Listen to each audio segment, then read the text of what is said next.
দীর্ঘদিন ধরে ক্যান্সারের সঙ্গে লড়াই করে মারা গেছেন জনপ্রিয় অভিনেতা ও নৃত্যপরিচালক ইলিয়াস জাভেদ। অভিনয়, নৃত্য ও সৃজনশীলতায় যিনি কয়েক দশক ধরে সমৃদ্ধ করেছেন বাংলা চলচ্চিত্রকে, তার প্রস্থানে শোকস্তব্ধ চলচ্চিত্রাঙ্গন। এই বিদায়ের মুহূর্তে ইলিয়াস জাভেদকে স্মরণ করে ফেসবুকে পোস্ট দিয়েছেন চিত্রনায়ক শাকিব খান। পোস্টে তিনি লিখেছেন, তার জাভেদ সৃষ্টিকর্ম ও অনুপ্রেরণা চিরকাল স্মরণীয় হয়ে থাকবে। শাকিব খানের ভেরিফায়েড ফেসবুক পোস্টে লেখা হয়েছে, চলে গেলেন চলচ্চিত্রের কিংবদন্তি অভিনেতা ও নৃত্যপরিচালক, শ্রদ্ধেয় ইলিয়াস জাভেদ।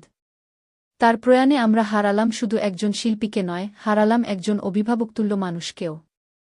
আরও লেখা হয়েছে, তিনি আমাদের মাঝ থেকে বিদায় নিলেও পর্দায় ও শিল্পাঙ্গনে রেখে গেছেন অসংখ্য স্মৃতি ও অবদান, যা তাকে প্রজন্ম থেকে প্রজন্মে বাঁচিয়ে রাখবে। তার সৃষ্টিকর্ম ও অনুপ্রেরণা চিরকাল স্মরণীয় হয়ে থাকবে। দীর্ঘদিন অসুস্থ থাকার পর চলচ্চিত্র অভিনেতা ইলিয়াস জাভেদ মারা গেছেন। আজ বুধবার বেলা 11:30টার দিকে ঢাকার উত্তরার একটি হাসপাতালে মারা যান তিনি।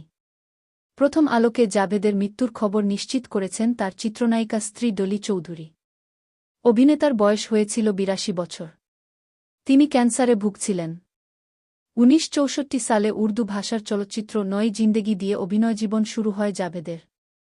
তার অভিনীত আলোচিত ছবির তালিকায় রয়েছে মালকা বানু, অনেক দিন আগে, শাহজাদি, নিশান, রাজকুমারী চন্দ্রবান, কাজল রেখা, সাহেব বিবি ইত্যাদি।